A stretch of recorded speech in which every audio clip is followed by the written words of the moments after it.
매일 성경 묵상 나눔입니다. 토요일 9월 10일입니다. 에베소서 4장 25절에서 32절을 묵상합니다. 본문을 읽습니다. 그런즉 거짓을 버리고 각각 그 이웃과 더불어 참된 것을 말하라. 이는 우리가 서로 지체가 됨이라. 분을 내어도 죄를 짓지 말며 해가 지도록 분을 품지 말고 마귀에게 틈을 주지 말라. 도둑질하는 자는 다시 도둑질하지 말고 돌이켜 가난한 자에게 구제할 수 있도록 자기 손으로 수고하여 선한 일을 하라. 무릇 더러운 말은 너희 입 밖에도 내지 말고 오직 덕을 세우는데 소용되는 대로 선한 말을 하여 듣는 자들에게 은혜를 끼치라. 하나님의 성령을 근심하게 하지 말라. 그 안에서 너희가 구원의 날까지 인치심을 받았느니라. 너희는 모든 악독과 노함과 분냄과 떠드는 것과 비방하는 것을 모든 악의와 함께 버리고 서로 친절하게 하며 불쌍히 여기며 서로 용납하기를 하나님의 그리스도 안에서 너희를 용서하심 같이 하라. 오늘의 본문은 짤막짤막한 구절 단락이지만 4개로 나누어져 있습니다. 첫 번째 단락입니다. 첫 번째 단락에서 이야기하는 부분은 참된 것을 말하라라는 부분입니다. 누구와 더불어라고 하는데 누구에게 이렇게 이야기하는 거죠. 대화라고 하는 부분이 혼자 하지 않는 이상 대화 속에서 참된 말을 한다고 하는 것은 누구가 내 앞에 있는 것이죠. 그래서 더불어 참된 것을 말하는 것이 필요합니다. 이럴 때 참된 것과 거짓된 것을 버린다라고 이야기하고 있는데 이 두 개가 비교되어집니다. 그리고 우리가 그렇게 해야 되는 것은 서로의 지체가 된다라고 하는 부분인데 그리스도의 몸이기 때문에 그렇습니다.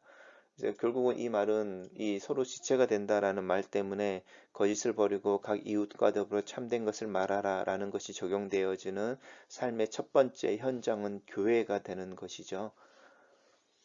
분을 내어도 죄를 짓지 말며 해가 지도록 품지 말고 마귀에게 틈을 주지 말라. 화내는 것에 대해서 이야기하는데 화를 내지 말라라고 이야기하지는 않습니다. 어쩌면 이 화에는 정당한 화도 있고 정당한 분노도 있기 때문입니다. 화를 낸다고 하는 것은 뭔가 내가 느끼고 있다라는 것이고 내가 기대가 파괴되어지거나 채워지지 않거나 내 욕구가 채워지지 않거나 뭐 여러 가지 그 내 마음속에서 일어나는 어떤 불만족에 대한 이야기를 하고 있는 거니까 이 분이라고 하는 것은 굉장히 좋은 지표가 되기도 합니다.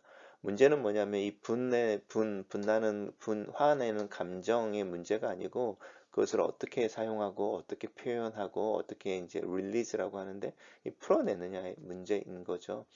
그 부분에 대해서 이야기를 하고 있습니다. 이제 그거에 대한 지혜가 필요한데 부정적인 가이드라인은 그걸로 죄를 짓지 말도록 해라. 그리고 언제까지 품을 거냐? 해가 질도록은 품지 말라. 그러니까 하루를 넘게 품지 말라는 것이죠. 왜냐하면 이 화라고 하는 영역 속에서 우리의 어떤 우리 마음이라든지 우리의 어떤 생각이라든지 이런 시스템들이 흔들리게 되고 그 속에서 이제 마귀가 틈을 발견하게 됩니다. 도둑질하는 자는 다시 도둑질하지 말고 돌이켜라고 말하는데 회개인 것이죠. 그리고 가난한 자를 구제할 수 있도록 자기 손으로 수고하여 선한 일을 하라라고 하는 부분입니다. 도둑질한다고 하는 것은 자기의 필요를 채우기 위해서 아니면 자기의 욕심을 채우기 위해서 훔쳐가는 거라면 이 선한 일을 한다라는 것은 그것을 내어주는 것이죠. 나에게 있는 것, 나에게 필요한 것도 내어주는 것인데 사실은 곳간에서 임신이 난다고 우리 안에 결핍이 있는데 누군가를 도와준다는 것은 정말로 어렵습니다. 그러면 최소한의 내 안에 결핍이라고 하는 부분이 없어질 만큼 이게 니드라고 하는 부분이죠. 또 내가 생존을 할 수 있는 부분의 최소한의 수입이라든지 삶의 규모가 되어야만 선한 일을 행할 수 있습니다. 그리고 특별히 도둑질하지 말고 돌이켜라고 말할 때 회개 이야기하는 것인데 내가 도둑질을 멈추는 것도 중요한 회개의 시작이지만 그래서 내가 거기서 멈추고 그냥 내가 내 삶을 살아간다라는 부분이 아니고 나눠준다, 선한 일로 섬긴다라고 하는 것을 통해 이 회개라고 하는 부분이 구체화되어지는 것도 이 마지막 문장에서 발견할 수 있습니다. 단락을 요약해 보겠습니다. 거짓을 버리고 이웃과 더불어 참된 것을 말하라. 우리가 서로 지체가 되었기 때문이다. 분을 내어도 죄를 짓지 말고 분을 해가 지도록 품지 마라. 마귀에게 틈을 주지 말고 자기 손으로 수고하여 가난한 자를 구제하라. 본문에 있는 내용 그대로 적었습니다. 두 번째 단락에서는 말에 대한 이야기가 나옵니다. 더러운 말이라고 하는 건데요. 더러운 말이라고 하는 것은 깨끗한 말이 있다는 거죠. 이제 선한 말이라고 표현되어지는 게 이 더러운 말과 깨끗한 말이라고 하는 겁니다. 그래서 우리가 입으로 내는 말인데 그 말이 우리를 깨끗하게 하기도 하고 우리를 더럽게 하기도 합니다. 예수님께서 말씀하시기를 너희를 더럽히는 것은 무엇을 먹느냐? 너희 입으로 들어가는 음식에 달려 있는 것이 아니고 너 입에서 나오는 말에 달려 있다. 이렇게 말씀하신 적이 있는데 동일한 이야기입니다. 그래서 더러운 말을 너희 입 밖에 내지도 말아라라고 아예 말하는 거죠. 이제 더러운 말이 무엇일지에 대해서는 우리가 좀 더 고민해 볼 필요가 있습니다. 근데 우리가 앞에서 봤던 이웃과 더불어 진리를 말하고 이야기할 때 이 진리를 말하지 않는 말이 더러운 말일 것입니다. 그리고 덕을 세우는데 소용이 되는 대로 이 덕이라고 하는 부분이 세우는 대로라고 하는데 이 덕이라고 하는 것은 교회의 탁월함을 드러내는데 도움이 되는 이런 뜻입니다. 우리가 이 세상에서 교회라고 하는 것이 존재하고 이 교회가 하나님 나라를 보여주는 또 예수를 그리스도로 고백하는 자들이 모여서 그리스도를 머리로 하여 그리스도의 몸이 된다라는 거잖아요. 그 말은 보이지 않는 예수님을 이 세상에 보여주는 존재, 또 보여주는 공동체라는 뜻입니다. 그래서 교회가 타락하면 예수 그리스도가 사실은 더럽혀지는 것이 있죠.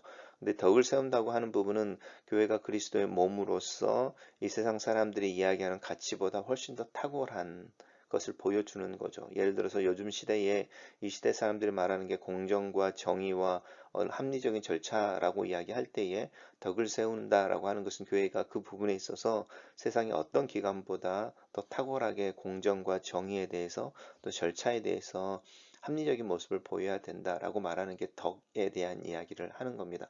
그래서 덕을 세우는 대로 소용되는 이라는 말은 이 세상 사람들은 그렇게 하지만 너희들은 그렇게 하면 안 돼라고 하는 것의 핵심인 것이고 그것이 말과 연관되어질 때 이 선한 말을 한다라는 것, 누군가를 칭찬하고 인정하고 지지를 하는 말을 한다라는 것이 교회가 이 세상에 있는 어떤 기관보다 탁월함을 드러내는 말에 있어서 요소가 되는 것을 기억하고 너희들 말할 때 조심해야 된다라고 하는 부분을 이야기하고 있습니다. 단락을 요약해 보겠습니다. 더러운 말을 하지 말고 덕을 세우는 동안에 선한 말을 하여 듣는 자들에게 은혜를 끼치라. 본문 그대로 적었습니다. 세 번째 단락에서는 성령을 근심하지 말게 하라라고 하는 부분입니다. 왜냐하면 여기 이제 왜냐하면이 들어가죠. 왜냐하면 성령 안에서 너희가 구원의 날까지 인치심을 받았다라는 부분입니다. 이 인치심은 이라고 하는 것은 도장 찍힘을 받았다는 건데 우리 옛날에 서양 고대 뭐 중세 이런 시대에 영화를 읽다 보면 편지를 쓰고 그 편지의 밑부분에 우리는 지금 풀로 붙이지만 그 이제 초 같은 것을 녹여서 거기에 인장이라고 하는 자신의 도장을 찍는 것을 보죠. 그게 인치심이라는 거고 또 뭐 서부시대 영화를 보면은 자신들의 동물 이렇게 가축에 불도장처럼 이렇게 그 도장을 새겨서 자기의 소유임을 이렇게 증명하는 도장을 찍는 게 있는데 그게 바로 이 인치심이라고 하는 부분입니다. 그러니까 우리가 하나님 안에서 예수 그리스도로 말미암아 구원을 받았다라고 하는 것에 대해서 명확한 보증을 받았는데 그것이 우리 안에 성령이 계신다는 것입니다. 우리가 만약에 정말로 죄인이고 하나님 보시기에 죽어야 될 자들이라면 하나님이 과연 우리에게 성령, 당신의 영을 부으시겠습니까? 근데 성령이 우리 안에 계심으로 말미암아 우리가 하나님의 성전이 되고 그 성전들이 연결되어져서 하나님이 거하시는 공동체가 되는 것이고 그 공동체를 통해서 보이지 않는 하나님은 이 세상에 보이는 모습으로 현존 존재하고 계시는 것이죠. 이것이 이제 에베소서를 통해서 이야기되어지는 교회론의 핵심인데 그 부분에 대한 이야기가 이제 다시 한 개개인에 넘어가서 너희 안에 성령이 계시지 않느냐. 그것이 너희가 하나님의 사람인 것을 증명하지 않느냐. 그렇다면 그 성령을 따라 행하는 것, 그 성령을 인정하고 존귀하게 여기는 것, 그리고 성령과 함께 동행하는 것, 그 부분에 신경을 써야 한다라고 하는 부분이고, 그렇지 않을 때 우리가 앞에서 이야기했던 더러운 말이라든지 분냄이라든지 또 도둑질이라든지 여러 가지 부정적인 일들을 하게 되는 것 같습니다. 단락을 요약해 보겠습니다. 성령 안에서 너희가 구원의 날까지 인치심을 받았으니 성령을 근심하게 하지 말라. 이렇게 요약했습니다. 마지막 단락에서는 앞에서 이야기했던 내용의 그 정리 같은 것인데 앞에서 이야기했던 이 모든 악독과 노함과 분냄 이것이 이제 화에 대한 이야기인 거죠. 떠드는 것과 비방하는 것, 진리를 말하지 않는 말함에 대해서 이야기하는 부분입니다. 이것을 모든 악의와 함께 버리고라고 말하고 있는데 이 독한 말들을 쏟아내는 것, 화를 내는 것, 또 떠들고 비난하는 것라고 하는 이 여러 가지 부분들이 있죠. 이 부분들이 사실은 다 어디에서 나오는지 한번 보십시오. 이 악의에서 나오는 거죠. 이 악이라고 하는 것은 그 사람이 잘못되기를 원하는 또 그 사람을 저주하는 그 사람에게 뭔가 불행한 일이 나타나길 원하는 이런 이야기일 수도 있지만 이 악이라고 하는 부분들은 나를 거슬린 내 자존심을 상하게 한 나에게 피해를 입힌 그것에 대한 복수 또 그래서 너는 이렇게 이야기하는 내 마음에 들지 않아서 너는 이렇게 이야기하는 게 이 모든 악의의 핵심에 있습니다. 그래서 이 의도라고 하는 내 마음속에 있는 내 중심적인 사고에서 나오는 나를 무시해 나를 아니면 내가 가지고 있는 기준에 도달하지 않아 내가 보기에 너는 이상해라고 하는 자기 중심적인 사고를 버리지 않는 한 이 도둑질이라든지 이 행하는 행동으로 범해지는 죄 또 이 내가 그 감정으로 표현하는 죄 그리고 말로 표현하는 이 죄들이 없어지지 않습니다. 그래서 이것은 함께 버려져야 되는 거죠. 내 안에 잘못된 모티브라든지 동기와 함께 내 행동들이 함께 변화되어져야 해서 이 모든 악이라고 하는 부분을 먼저 깨달을 필요가 있습니다. 내가 어떤 일에 화를 낼 때에 그 화를 내는 내 마음, 내 동기는 무엇인지 알고 있어야만 그 동기와 내가 화를 내는 것을 동시에 버리고 고칠 수 있게 됩니다. 그리고 이제 반대의 일을 하는데 서로라고 하는 부분 생각하시면 좋을 것 같습니다. 서로라고 하는 부분이 너희가 지체이다라고 하는 맨 처음에 나오는 말의 연장선상이어서 사실은 에베소서가 교회에 보내진 편지이고 교회 생활에 대한 이야기를 하고 있다는 것에 우리 좀 더 초점을 맞춰야 합니다. 가정에서 이런 삶을 사는 것이 정말 어려운 것처럼 교회에서 이런 삶을 사는 게 어려운 것이 사실이고 그것들이 적용되어지게 하기 위해서 사실은 우리가 다른 일에서 훈련하고 또 가정과 교회에서 이 일들을 실천하기 위해서 애를 쓸 필요가 있습니다. 그래서 이 서로라고 하는 거 지체이기 때문에 서로를 친절하게 여기고 불쌍하게 여기고 주님의 마음이죠. 용서하기를 하나님의 예수 그리스도 안에서 하셨던 거죠. 너희도 용서함 같이 하라. 이것이 사실은 내가 거룩하니 너희도 거룩하라 라고 하는 말의 핵심일 수 있습니다. 나처럼 너희도 나처럼 되라 라고 하는 이야기가 크리스찬의 윤리에 있어서 또 행동에 있어서 가장 중요한 키이지 않을까 싶습니다. 단락을 요약해 보겠습니다.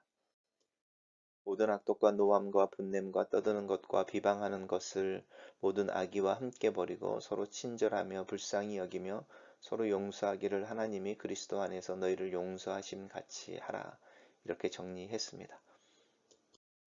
첫 번째 나눔입니다. 성숙한 그리스도인의 모습은 삶 속에서 나타난다. 종교적인 행위나 영적인 경험이 그 사람의 성숙함을 드러내지 않는다. 성숙은 관계 속에서 나타나며 자기 자신을 관리하는 모습 속에서 나타난다. 이웃과 더불어 참된 것을 말하는 일이 쉽지 않다. 그 사람의 마음을 상하게 하지 않기 위함이라는 핑계로 진리를 회피할 때가 있다. 그러나 회피에 의해 깊고 성숙한 관계가 형성되지는 않는다. 화를 참는 것보다 어떻게 화를 내느냐가 더 중요하다. 어떻게 그 분노를 풀어내는가에 따라 성숙함이 나타난다. 특별히 화냄과 관련하여 마귀의 틈이 생기는 것을 기억하자. 섬기고 나누기 위한 풍성함은 내 손의 수고를 통해 나타난 맺은 열매를 나눌 때 가능해진다. 하나님이 원하시는 수고는 내 손에 물을 묻히는 것이다. 이 섬김의 자세는 자기 관리와 자기 성실함에서부터 시작된다. 두 번째 나눔입니다. 말의 파워를 경험할 때가 있다. 전해들은 말 한마디가 관계를 파괴해버린다. 악담이나 부정적인 평가를 입에 올리지 않으려고 애를 써야겠다. 사람들에 대한 좋은 점, 인정과 칭찬, 지지의 말들을 하자. 말이 좋은 말을 하려고 애쓴다고 좋은 말이 나오는 것은 아니다. 좋은 말, 덕을 세우는 말을 하기 위해서는 내 마음에 좋은 것, 덕을 세우는 성숙함이 담겨져 있어야 한다. 주님의 말씀이 생각난다. 사람을 더럽게 하는 것은 그가 먹는 음식에 달려 있지 않고 그가 하는 말에 달려 있다.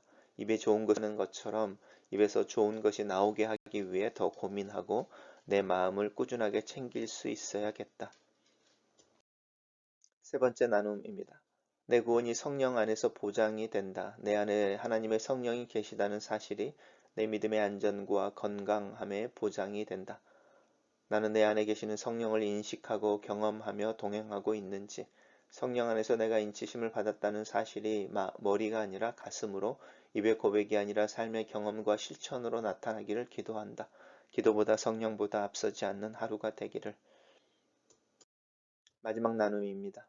그리스도인으로 사는 삶의 최고의 도전이 아닐까. 차라리 모르는 이들, 낯선 선교지에서 전도하는 것이 더 쉬운 일이 아닐까.